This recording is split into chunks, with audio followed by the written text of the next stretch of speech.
Hello and welcome, everybody. It's time, once again, to talk some sports with you and us here on the Sconny Scoreboard weekly Wisconsin sports podcast. My name is Jason Streubel. He is here with the lovely Ben Hallett. How are you doing this evening? Good, man. Good, Jason. How are you doing, sir? Not too bad, not too bad. Just waiting for the sun to come back, kind of. Haven't really seen the sun in a few days. So there's that. Yeah, it's been that and rain, and yeah, it's spring, I guess. It is spring here officially in Wisconsin. That's true. Went out and voted because it's voting day. So good on you for everybody who did that. Yep, did that too. So 2 for 2 on this show, which is great to hear. Excellent. We like gotta vote, people. We like batting 1,000. Mm-hmm. Yeah, the voting day, April the 1st, April Fools to all those who celebrate. I hope you didn't cause too much mischief or ruin anyone's day, you know. But a little mischief. Or if you did, let us know what you did, because we like to laugh. That's true. If it was funny, I mean, that's fine. As long as it was funny. If someone laughed, it's okay. Yeah. So, cracking into April, getting into spring proper, which means we got baseball, which we'll get to. Some of you already know where we're going to end up going with that. So we'll just strap in for that. In the meantime, we're going to cover where the Bucks are at, too, and kind of take a look at their playoff race. Yeah, you'd hope this is a April Fool's episode, Jason, but we're completely truthful in this one the whole way through, unfortunately, folks. Yeah, last week was kind of a bummer, and this week's kind of a bummer, too, but we're optimists here on the Sconny Scoreboard, so we're always trying to look for the positive and ways to improve and going forward for not just us, but for our sports and rooting interests as well. So let's get to that. We'll start with the Bucks. Where are they at? They're above 500. That's great. 40 and 34. Above 500. 41 and 34 now, my friend. They just beat the Suns, so we are on a one-game winning streak again. We're back. Yes, sir. After losing the last 4. Kind of rough. Lost 6 of the last 8. Not been a good stretch for the Bucks. No. In fact, the last time we talked on this show about the Bucks, we said a couple things. One, they could pretty much win out if they wanted to, because it's not a really hard schedule. And they could really beat these teams we were talking about, like, New York. I know it was going to be tough, but couldn't beat them. Got swallowed by the Hawks, and just again they beat the Suns. Suns have a whole different problem than we do, So it was kind of who's going to win the battle of, who can overachieve over their problem for one game, and we did that tonight. So back in the winner's seat for one game here, one game winning streak, but yeah, it's looked bad. And we kind of analyze all that. I know, again, we talked about Dame is out, long term probably here for a bit, so that's going to be tough to overcome. But going into Denver, I think we were talking about that game during our podcast last week, so which they did lose that game. Again, not many people were playing in a lot of these games. Giannis had some games out and whatnot, but again, it's just we talked about where you had to be at least that 4th seed, hopefully the 3rd seed, and now you're all the way down to the 6th seed, and it's not good. It's not good. We talked about how you didn't want the early exit again, and all these injuries, and then dropping the 6th seed is it's playing into the last couple of years, which sucks. Yeah, absolutely. I think at this point you're just trying to tread water and maintain until you can get those last 2 games against the Pistons, because you're only down one game to the Pistons now that they get that win. Yeah.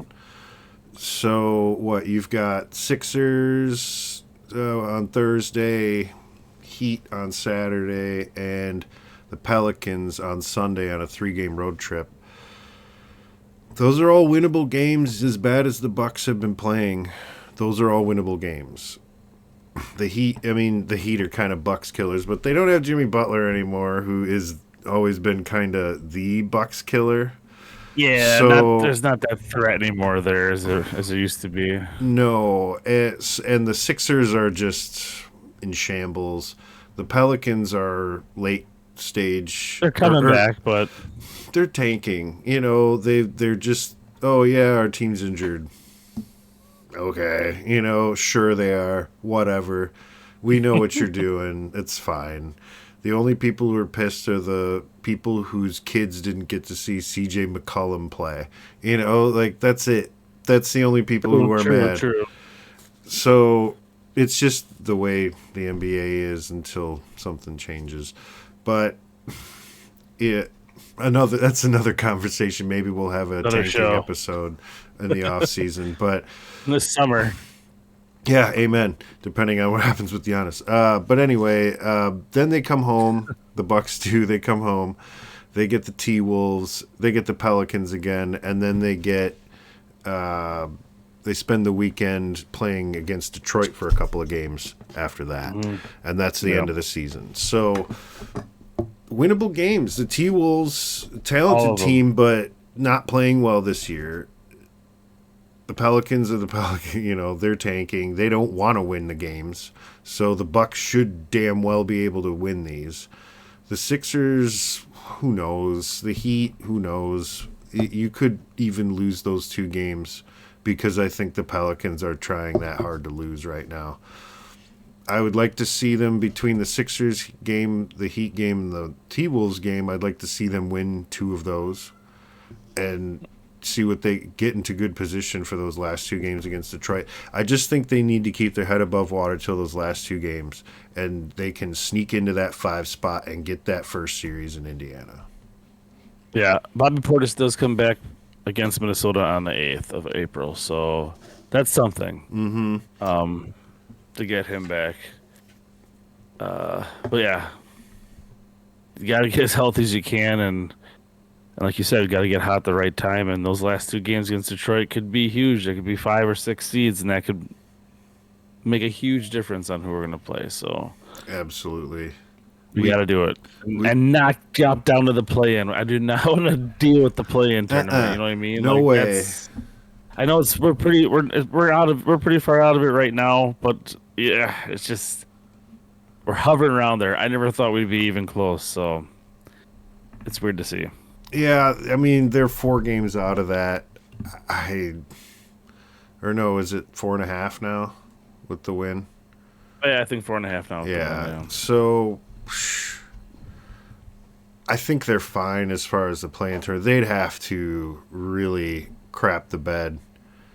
I mean, they did just lose to the Hawks, who are the ones right below them in the 7th spot. But I gotta think the Bucks aren't gonna just lose, 6 out of the next 8 games. I can't see them doing that. But they just lost 6 of the last 8 games they played, so who knows? Getting Portis back is going to be huge, and I think that'll do a lot for their rotation. Maybe get that defense going again. It's that you can't just be allowing 145 points to the Hawks. You can't do that and expect to do anything. I was watching that game and I was like, come on, guys. It's Sunday night. I'm tired. Make it worth it. And it was never worth it. Yeah. Yep, sure did. But, when Giannis is leading in every category, you're only going to win a handful of those games because it's the NBA. You can't do it all, folks. Exactly. So. And I think that's not great going forward past this season unless they happen to make some kind of run, which they'd have to, either beat the Knicks in the first round or beat the Pacers and then the probably the Cavaliers in the second round. Unless they can do those things, Giannis is probably gone. Like, he's probably going to request a trade because this team isn't going anywhere. There's no assets to move. I mean, who's the Bucks' biggest asset as far as players go besides Giannis? Nobody.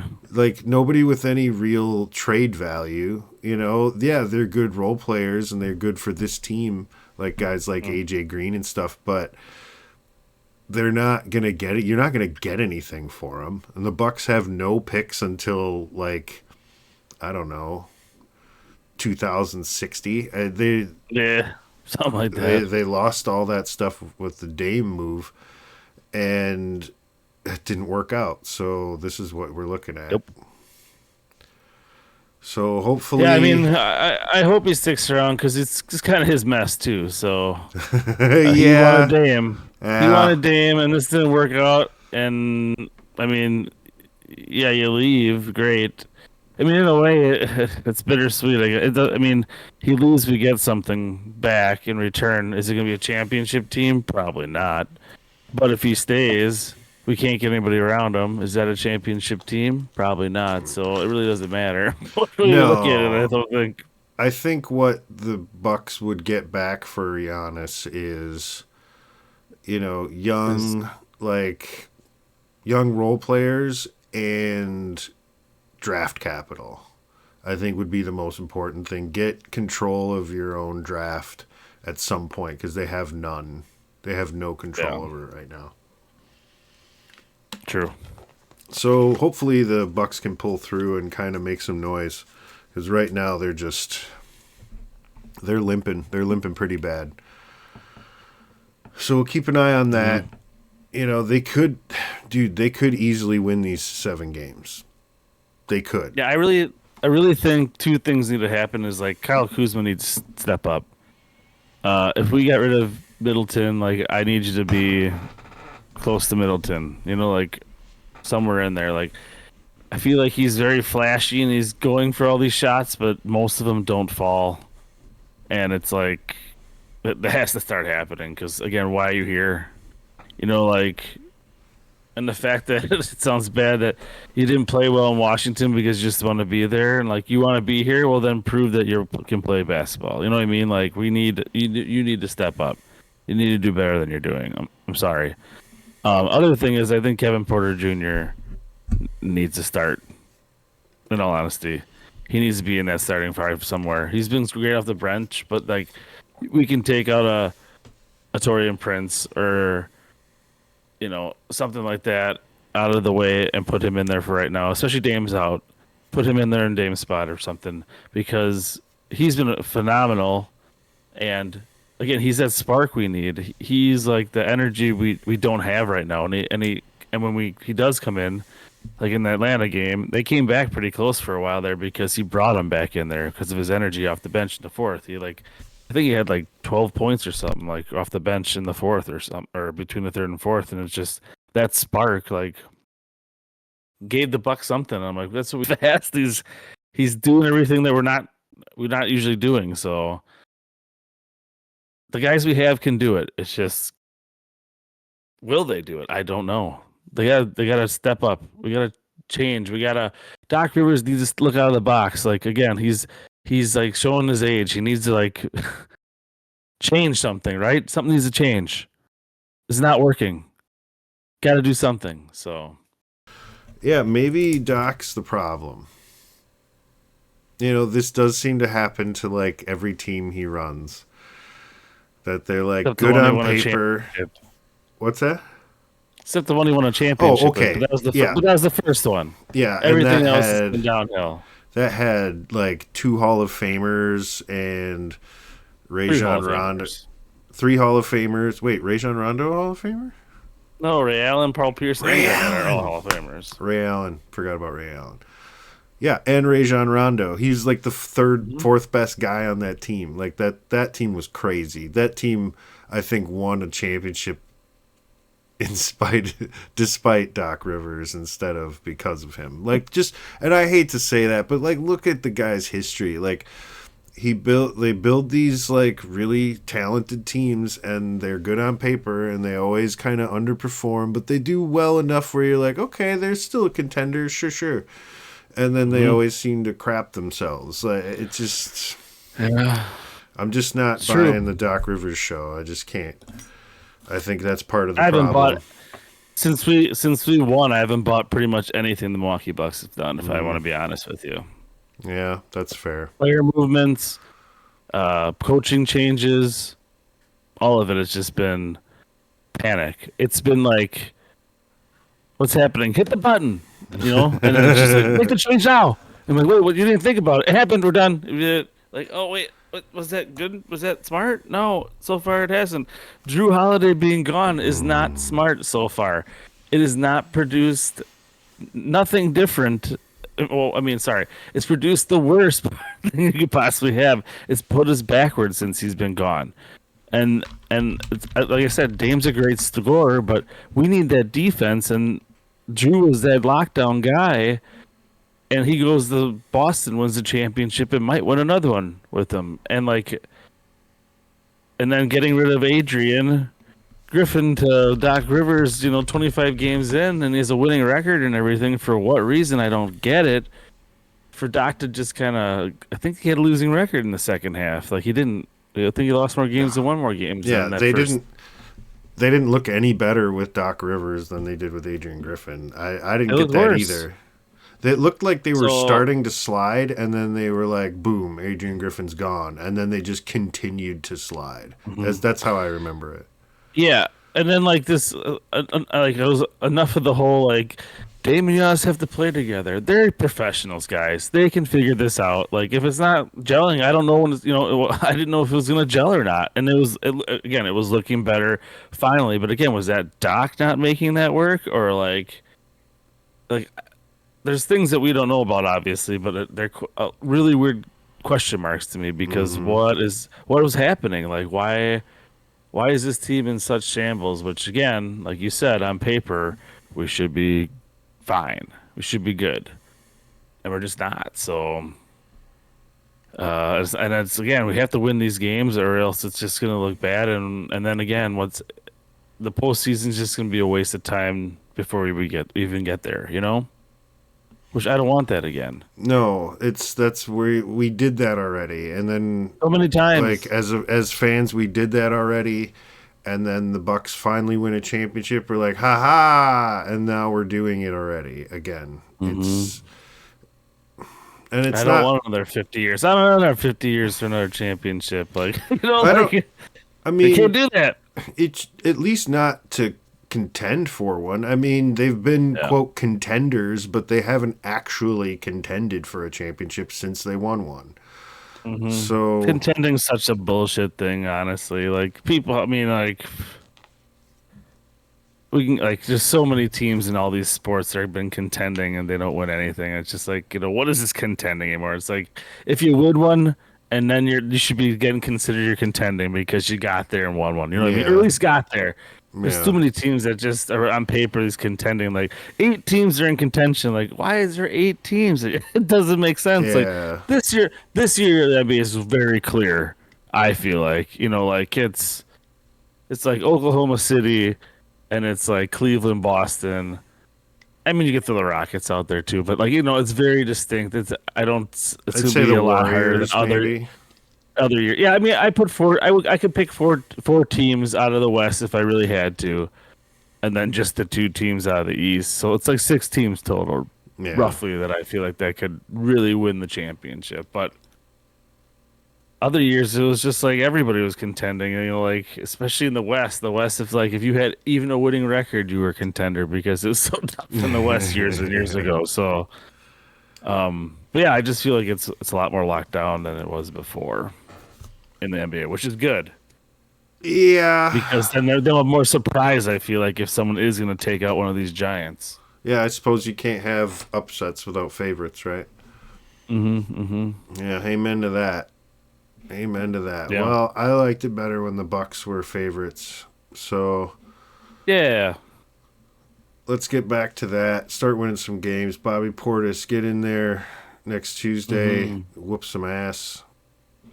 Drop some bows. Bill Lambier style. Do it up. Yeah. Now, the Brewers. We got to get to it. I think we've put it off long enough. Yep. They're 0-4. Lost, or sorry, 1-4 after today. Yes, correct. Lost their opening series 0-3, all 3 games to the Yankees, which, okay, sure. It's the Yankees. Empire, yep. You know, you lose games to Yankees sometimes. That's understandable, but you hate to see them lose all 3. But it's not so much that they lost them, I think. We can all agree. It's how they lost them. There's a lot of MLB records in these games that they actually set, and we can talk about. So yeah, and you know, with baseball being a very stat-friendly sport, we've got those. And it's hard to break those for being around a million years. So when you make a brand new one, you're like, wait, what? Yep. So they lose to the Yankees 4-2 on the season opener. Rough deal. And then they lose the second game in the series 20-9. Gave up 20 runs.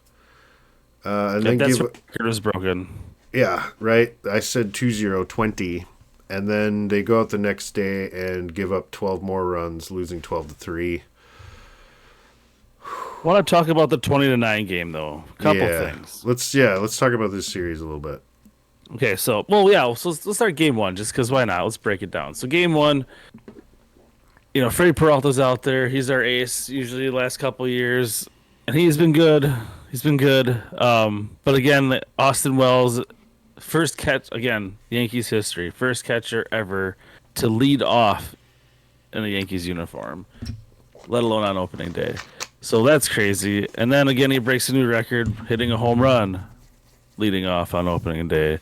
So it's like 1-0 immediately, and you're just like, you know, really. And again, goddamn Yankee Stadium and their fucking short porches. Like all these home runs that we're talking about would not have been home runs in every other park except Yankee Stadium. So the Wells and Volpe hit one in the second for the Yankees. Again, short porched it. 2-0. And then it's just like, you know, it was just a hodgepodge of a game. We lost 4-2. We scored a couple runs there at the end. And that was it. So, but, you know, I was like, it's the first game of the year. What are you going to do? The Yankees were just in the World Series. Right. Their lineup is phenomenal. Kudos.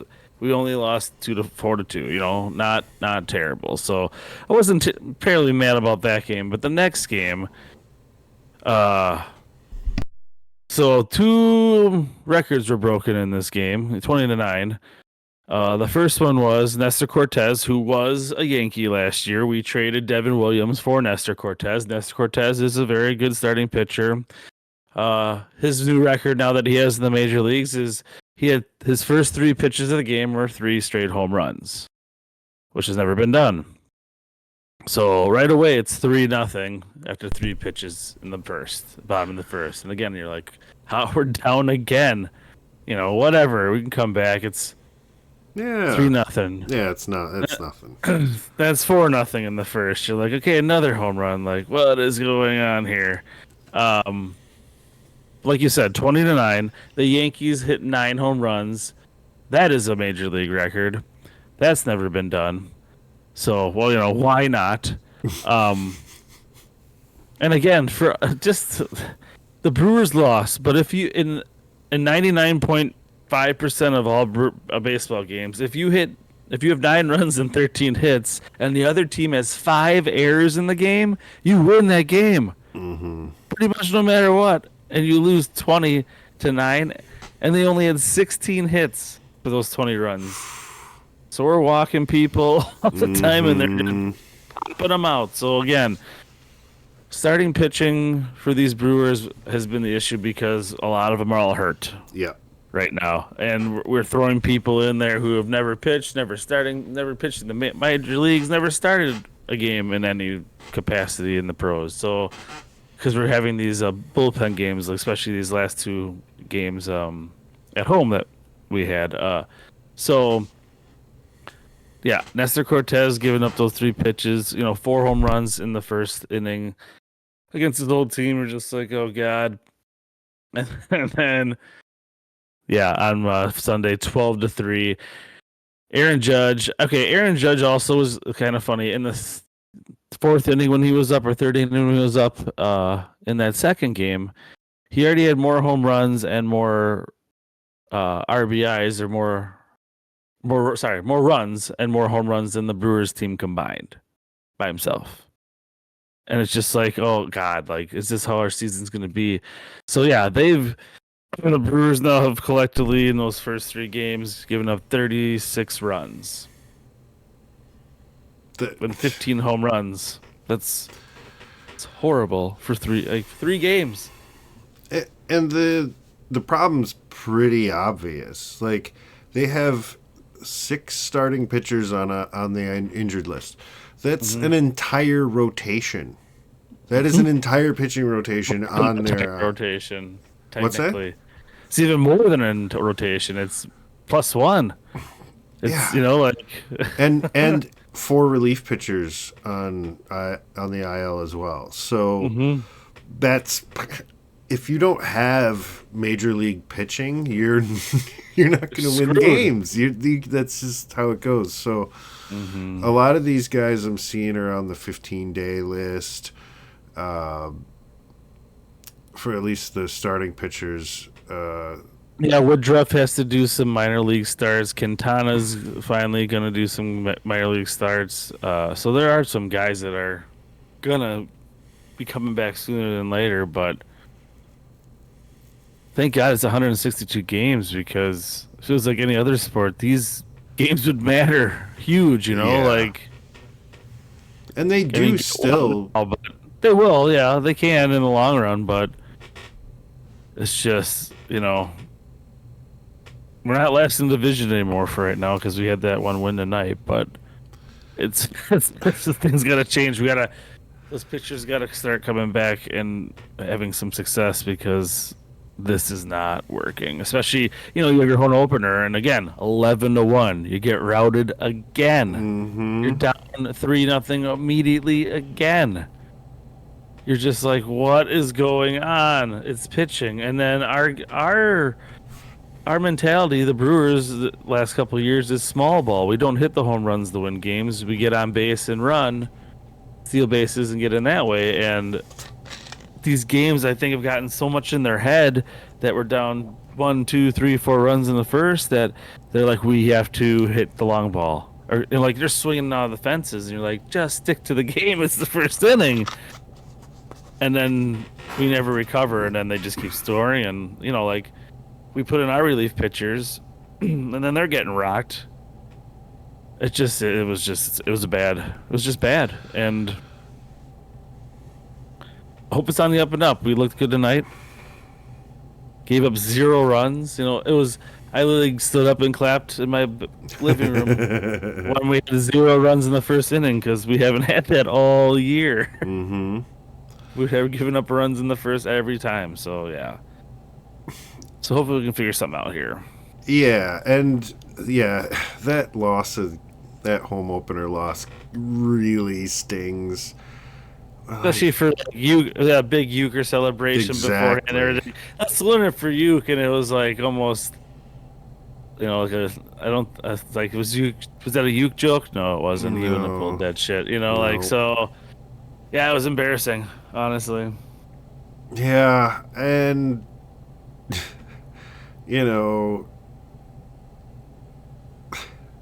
like, what do you even say? Like, we were kind of talking about this earlier. Like, when the problem is this obvious, like, I guess, like, we could talk, like, say, how do you get through this? You're pitching with, like, position players and stuff. Like, I don't know how you can expect, like, sure, baseball is baseball, and the way things work, yeah, you'll win a game against the Royals and you'll have good fielding and stuff. But like you said, there's bigger problems, like with with the walks and just the pitching in general. If you score 9 runs, you still lose. That sucks. And 5 errors, like that's usually the big thing. Is like teams with errors that usually loses the game, and it was still 11-run differential. It's nuts. And I mean, I'm glad we don't have to go back to New York to play the Yankees anymore, because that was without Giancarlo Stanton too. Like it could have been so much worse. Oh, imagine. So much worse. But yeah, it's just everyone like Cheerio coming out 0 for 5, 5 strikeouts on opening day, or just it was just there's just a lot of bad signs. And Yankee Stadium is tough to play in. Obviously, it's loud and he's those fans are aggressive. He's a kid. He's a kid. He's what, like 21? Yep, Like, he just turned 21 like a day before spring. We started here the season, so exactly. So plenty of there's 177 games left. Sorry, I wasn't even joking that time. I just got the number wrong. 157 games left. Plenty of time. 107. That's about right. 170,000 games left. I don't know. They probably added on. We need more games. Expanded, let's see. Finishing up against the Royals tomorrow, that 3-game series. Get the rubber match out of the way. Then we get into some Reds, Rockies, Diamondbacks. Winnable series. Before we get on to those, I'd like to go back to the Yankee game. That I don't know if you heard about the torpedo bats. Have you heard about that in this? I have heard about the torpedo bats. Okay. So yeah, at first I didn't know it's legal or not or whatever, but it all makes sense, like how they're designed and everything and whatnot. And I'd heard Reese Hoskins and other Brewers talking about they can't wait to get there, so they're coming. I feel like it's going to make a big difference if all these players start getting these bats. I think hitting's going to go up around the major leagues a lot, because Ellie De La Cruz, who we're playing against the Reds this weekend, he got his yesterday in the game. He went 4 for 5. He was hitting dingers so far, and I'm just like, if these bats are legal and everyone's going to use them, it's going to be an unbelievably offensive year in baseball. And that'd be great. And as far as I know, it's not cheating or anything. All they do, it's customized to the player, which is what makes it unique.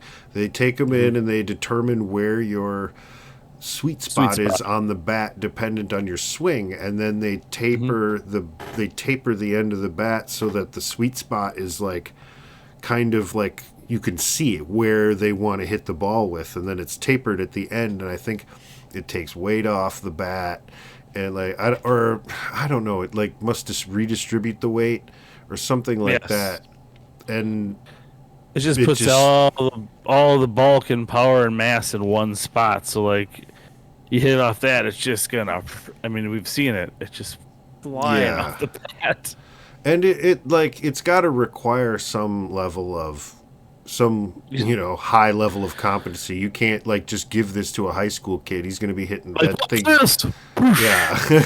He's not going to. The majors, no. You get to see these like probably just as precise as you are before. It's just when you do hit it there, it's just it's gonna travel farther and better. So. And these major league guys, they're machines. So you and I take a torpedo bat, even if they did custom, like we went to a lab and they customized bats for us. It ain't gonna work, There's no way. These pros, they are machines. They swing the bat the same way every time, especially the really high level ones. They know they've put more thought into their swing and where the ball hits on the bat than you and I have put into any one thing.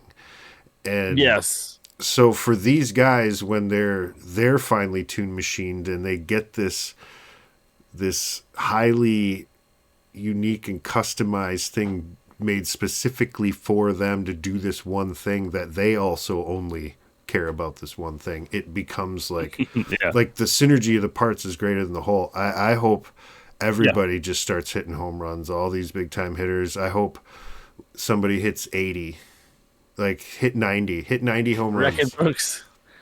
Just start breaking them again. 162 home runs, one a game. That's what I'm going for. Let's do it. Wow. Let's do it. One a game. Yeah, I went to Baseball Hall of Fame. Or no, sorry, Louisville Slugger Museum down in Louisville, That's Kentucky, not too cool. long ago. And got to hold Yelich's bat and whatnot, and got to stand by. They have a pitch machine that throws 90 miles an hour, and I'm just like, I'm never hitting this shit. Right? Torpedo bat, Christian Yelich bat, tree trunks 3 foot in diameter. I'm still not hitting that damn thing. Like, so yeah, like you said, it's not. It gives an advantage, but you still have to be a major leaguer to do this, Yeah. or else, It's. or else we're all gonna have a lot of fun. Oh A yeah. lot. Then Major leagues have a lot of expansion. little leaguers just crushing them like 250 Boom. feet. Yeah. 250 yards. They're going like 700. Boom. Yeah. Gone. Like golf balls. Uh-huh. Oh, that's great. Do it. Yeah, that'd be awesome. That would, Mhm. yeah, let's see it. Let's see him start scoring. Let's see 12 to 8 start being an actual, like, regular MLB score. Like Yeah. the average game scores 20 runs a game. I think that would be great. And honestly, you could have your baseball games be 3.5 hours long if they're scoring 20 runs a game, I think. Because that means more guys on base. There's more going on the base paths. There's more room Hmm. for creative base running. Yeah, that 20-9 Brewer game went on forever, but like people on both sides are like, you got entertained. Hmm. 29 runs were scored, like 12 home runs were hit. I mean, it was nuts. Yeah, and like that's maybe not a great example because it was still in the end kind of a blowout. But if that game was like 13 15 12 to or something. 14, yeah, like Yeah. 15 to 14, yeah, that's crazy good game, right? Hmm. So that'd be cool. I'd Yeah, hate if to. you make a product like that, where like that Jason could go to a bar and be like, "Turn on the Padres Reds game," because it's just gonna be cool having the background to watch. Mm-hmm. You're doing your job, right? Yep. So get those bats moving. Get And them in there. this may be an opportunity. Like, yeah, you'll get a lot of runs early on, but I think pitchers will start to think about that too. And instead of maybe like, yeah, I was about to say something that probably was kind of dumb, but I assume they think about where the pitchers or where the hitters trying to hit the sweet spot, and like it becomes more an emphasis and less about like getting them to swing and miss, but getting them to swing and not hit it right. Kind of like more of a Greg Maddux approach. You know what I'm talking about. Yeah, for sure. Yeah, yeah, I'm not trying to strike you out. I'm trying to get you to ground it to third base, right? Like yeah. that kind of shit. I'll throw you a strike when I throw you somewhere you don't want to hit it. So when you do swing, you're like, "Oh crap," and it's Yep. just gonna trickle off. Yeah, you're gonna get So more. you contact, but that's it. An Yeah, out's an out. exactly, dude. If you could throw an out on 27, if you could throw a shutout on 27 pitches, yeah, hell So yeah, dude. Jason, we're having 162 home runs in this year, and someone's throwing 27 pitch, complete shutout, Yeah, perfect game. yeah. That's what I'm rooting for. That's what I'm rooting for. Hopefully. All right. But yeah, So Cincinnati this weekend, I think that was the last thing we said, right? yeah, is Cincinnati go late in the week or going into the weekend after they finish up against the Royals tomorrow, and then the Rockies after that in the next Go out week. to Colorado, yeah. So, and I think we probably win those series.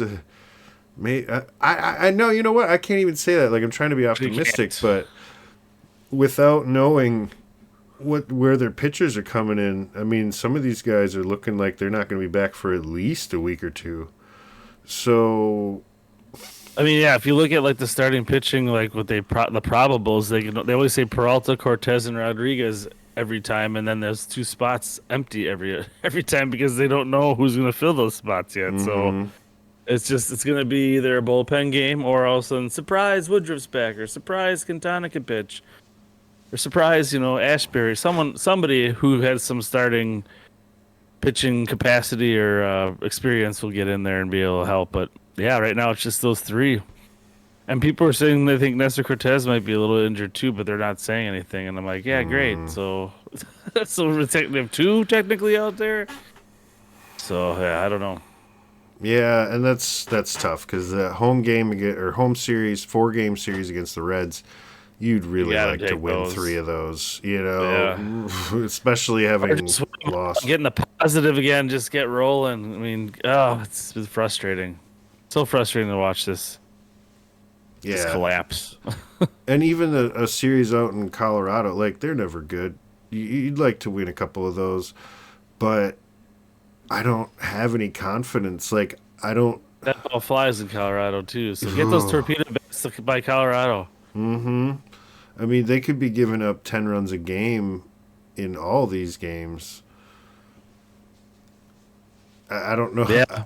I don't know how This, often we're going to see them get a shutout against like the Royals like they did today. So, yeah. I got a crazy strat for you though, Jason. So they lost hmm four straight already this year, and they didn't lose four straight at all last year. At oh, all. That's just how good they were. That's just a crazy thing to think of. Like yeah, they didn't three straight losses is the most they had at one time at ever, which is pretty great because yeah, baseball's highs and lows, and usually those slumps you lose 8 in a row. Just a normal thing. yeah. So, but yeah, it's just another thing I heard about or saw, and I was like, come on, guys. Just hopefully that's the bad. You got all the bad out, and hmm this pitching can just hold down the fort until the cavalry gets back.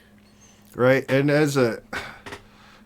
just looking at the offensive numbers, they had that No one problem. game where they scored 9, but the, I don't know how much of that is, watching your pitchers just get destroyed in the first 3 innings and then being like, what Well, do you again, want that's me where to do? the 5 errors came in. You know what I mean? Like at 5 errors, that's where most of those 9 runs are coming from as well. True. Is that you're keeping people on base and keeping the inning alive? Because that's the thing. The Yankees are good, but their defense was horrible last year, and it's pretty bad this year too. It's just they can outslug you. And then when you're like, your pitching's good, and you're like, Stroilo, get out there, you're starting. You're like, what? All right, like, Yeah. because yeah. Let me check my phone. I Oh my God, guess. here we go. I got a text. Oh crap! I got it. You're right. I'm starting It's tomorrow. my turn. Okay. Yeah, you can get the Milwaukee. It's in Milwaukee. It's not in New York, so Yeah. that's a lot closer. Yeah, noon game. Nice. I could get back in time to be to work. All Yeah, right. exactly. Well, all right. So I gotta go warm up now. Yes. So I guess it's just kind of waiting for these names to drop off this injury list. Because what else can you do? And I guess another concern, maybe even a bigger concern, honestly, is once these guys come back. Let's say they do come back, and the pitching problem is fixed and solved, and no longer giving up 10, 15 runs a game. Well, how many games are you going to win if you're scoring 1, 2, 3 runs a game? I mean, look at Felix Hernandez. Like, the guy who pitched shutouts, and the Mariners were still terrible. Yeah. You're not, especially like again this new bats, this new offense. If that's going to start happening, you're going to score a lot more runs. Mm-hmm. It's just going to have to happen, especially if you're playing the Yankees 15 times a year, like the Rays and the Red Sox, anyone else out in the East. Like it's going to be high scoring games. Mm-hmm. It's going to be an interesting year. Yes, I feel like. sir.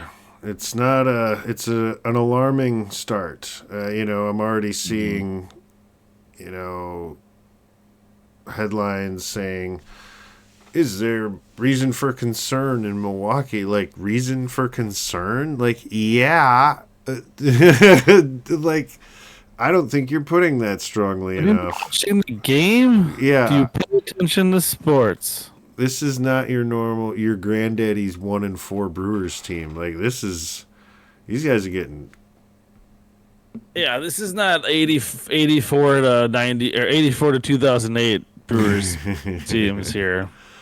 No, this is something different. And yeah, hopefully they can get that figured out.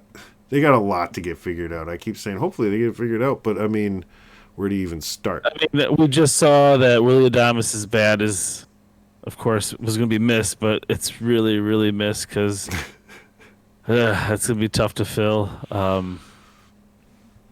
Yeah, I just don't see anybody standing out on offense yet. Like, I mean, Sal Frelick has been pretty good. He's been hitting like close to 400 or 500, I think, right now. For, the last 4 or 5 games. So there's been some like standouts or whatnot. But again, long season and just I wanted Jackson Churio to carry over his 500, hitting all spring training to now and all this other stuff, and it's just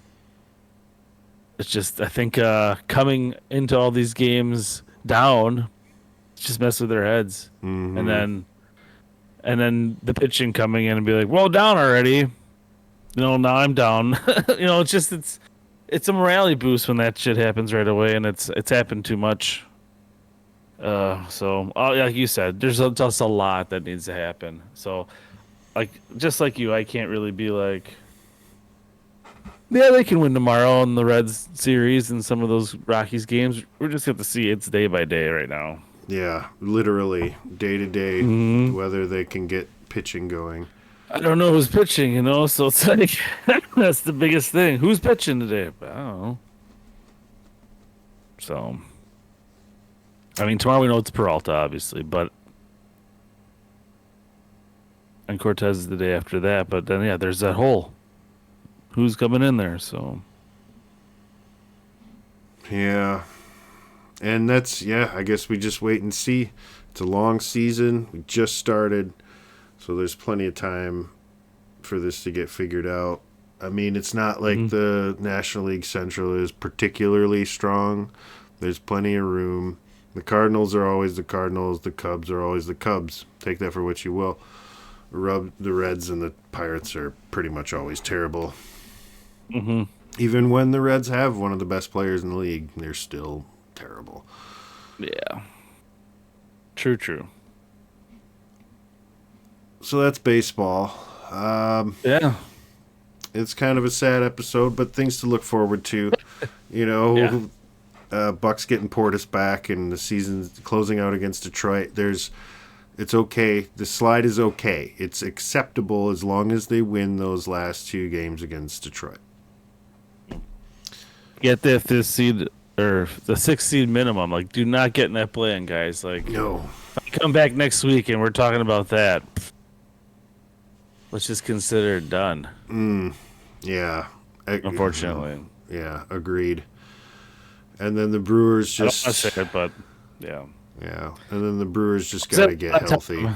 It's just now we're waiting. It's just a timing thing. We're gonna have to wait. We have to hold down the fort and hopefully get some wins before we get at least Woodruff back, or Myers or somebody here. So like literally anyone.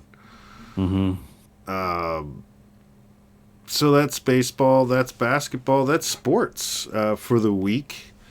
We got looking forward. We got an NFL draft coming up in a few weeks, right after Easter. Oh yeah, that's gonna be big. Right in our backyard. Yes, sir. Right here in Northeast Wisconsin. It's gonna be great. I guess the Admirals. I think we're going to touch on the Admirals in the next couple of weeks. The AHL is getting to their postseason. We're gonna brush up on our hockey. Yeah, I'm gonna look up what icing means again, and we're gonna cover that for you. Coming up because they got their postseason coming up and they're doing pretty good, second in the division. Do some Civ chants, all that kind of stuff. Do you remember all that stuff from? Yeah, I remember Civ. Yeah. So we'll do all that stuff. We'll bring it back into hockey land. Excellent. This is the only Wisconsin hockey we got. So yeah, and it's good too. So it's worth paying attention to. So we got that coming up for you for this month in April. And then, other sports too. Whatever comes up, we got it for you here on the Sconny Scoreboard. Anything you want to talk to us about? Anything you want to hear us talk about? or questions, you can always hit us up at the inbox. Email us at ssb@broforever.com. BRO forever. You see it I down think in it's the down ticker here somewhere. there. Yeah, it's in there. Yeah. You can just go to broforever.com, get some merch, get some stuff, Oh, yeah. get my face on you. Mm-hmm. There was one more. Oh yeah, Before you get Jason's face tattooed on it, you can just try it out with the shirt. correct. Or on a teddy bear or something. Yeah. So smart. It's smart. It's just being financially responsible. Yes. Yeah. And then you can also hit us up on Blue Sky at sconnyscoreboard.bsky.social. That's pretty much. Oh, Facebook. Also, Facebook. If you're into using Facebook, you can hit us up on that too. Let us know how you're feeling. Ask us a question. We love questions. I love questions. Comments at Facebook, YouTube, Blue Sky, any of those places. Just do it. And like and subscribe if you from like you. this. Yes, Yeah. of course. You gotta like and subscribe. Yes. So with that, we will speak with y'all next week. So with that, stay warm, stay dry, drive safe. Thank you for watching and listening. We love you very much. Have a good night. Yeah, thanks. Yeah, thanks for listening, everybody. Take care, everyone.